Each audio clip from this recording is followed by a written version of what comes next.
Are you one of those people who thinks that it was Lucifer, the devil, who tempted Eve and Adam to eat the forbidden fruit? Then you're wrong. Let me tell you why. Hello everyone, welcome back. Xyco here, your bad influencer, telling you things you don't want to know and showing you things you don't want to see. And what I'm going to tell you today may come as a shock. In Christian faith, I am not, regarding this particular matter, I'm not familiar what the Jews or the Muslims think about it, but I know for a fact that in Christian faith, they think that it was Lucifer, the devil, who came and tempted Eve to, tempted is maybe a strong word, convinced her to try the forbidden fruit, which, by the way, is not necessarily an apple. It's not specified in any of the holy books. It's not specified that it was an apple. It's just, that's just the depiction that we give it. So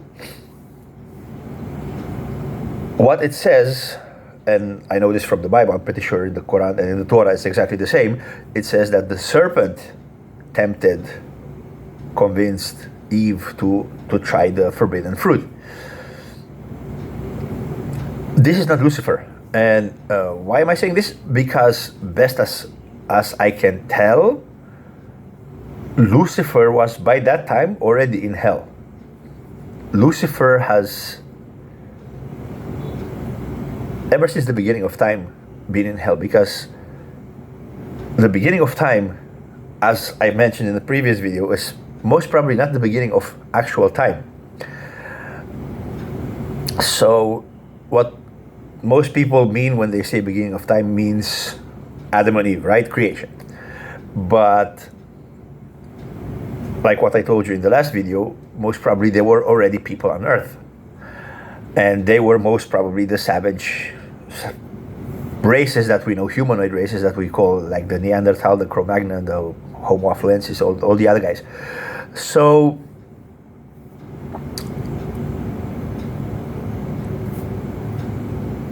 anyway, because I read the book of Enoch, and Enoch, as I've said before, was the grandfather of Noah, the guy with the ark, great flood, the whole thing.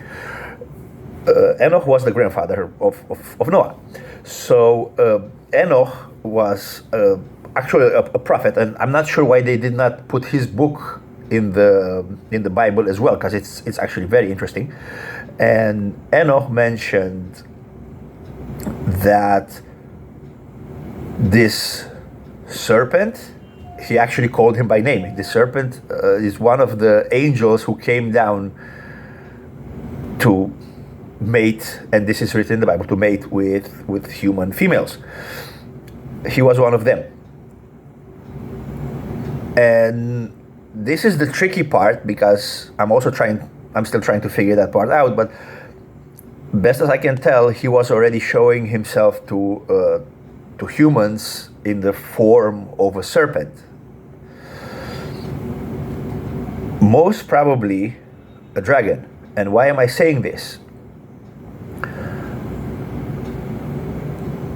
If you look at the European type of dragon, they have fairly long legs. They walk like a lizard, like a dinosaur, and they can move around pretty fast.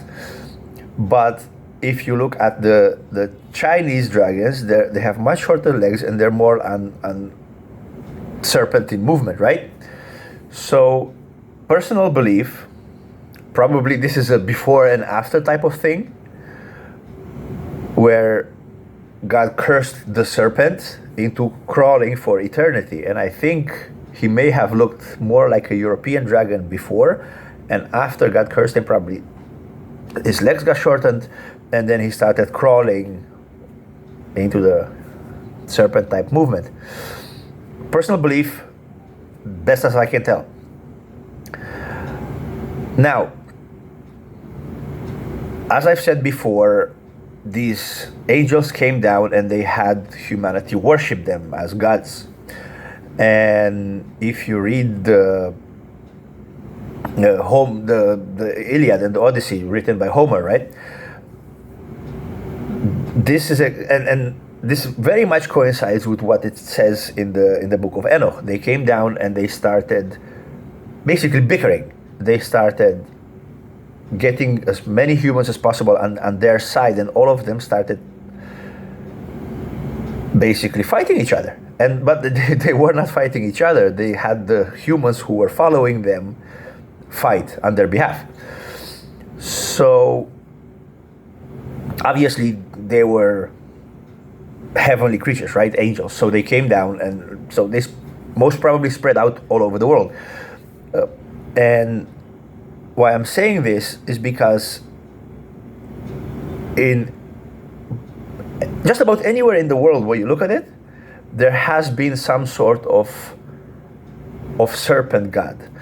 If you look at the Mayas and the Incas, they have this serpent god with like a flower thing or a collar or whatever in their stone carvings. They have obviously in China the dragons are part of their culture, are a big thing. European folklore mentions them, so they obviously went around and there were multiple dragons, obviously, but this idea of a serpent god is most probably this fallen angel who tempted Adam and Eve. This actually, like I said, this is mentioned specifically in the book of Enoch. He's mentioned by name. Again, I don't like to get into details because I'm trying to get all my viewers to do their own research. I'm just giving you an idea. I'm just pointing something out that you may not have considered, not known before. So please go ahead, do your own research. The book of Enoch is all over the YouTube, so you can actually listen to it and read along.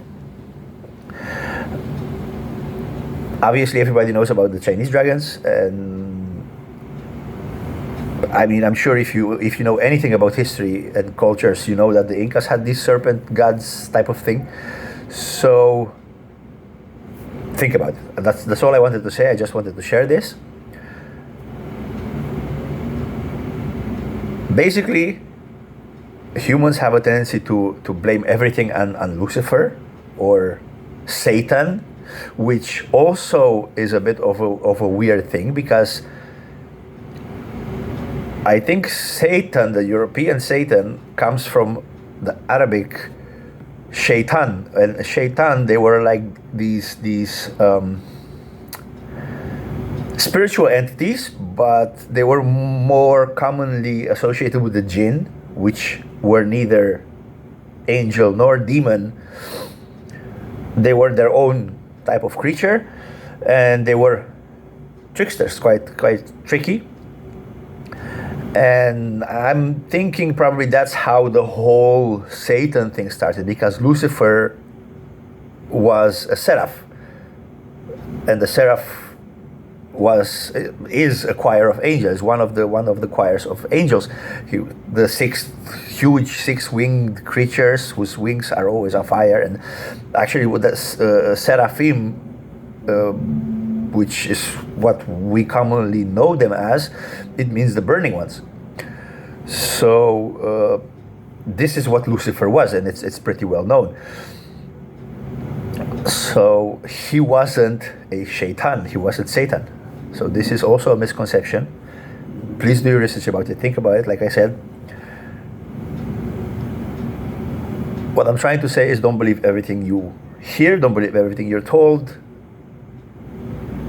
Satan is not specifically, or at least I haven't read it, not specifically mentioned in the Bible. Yeah, that tried to trick Jesus in the New Testament.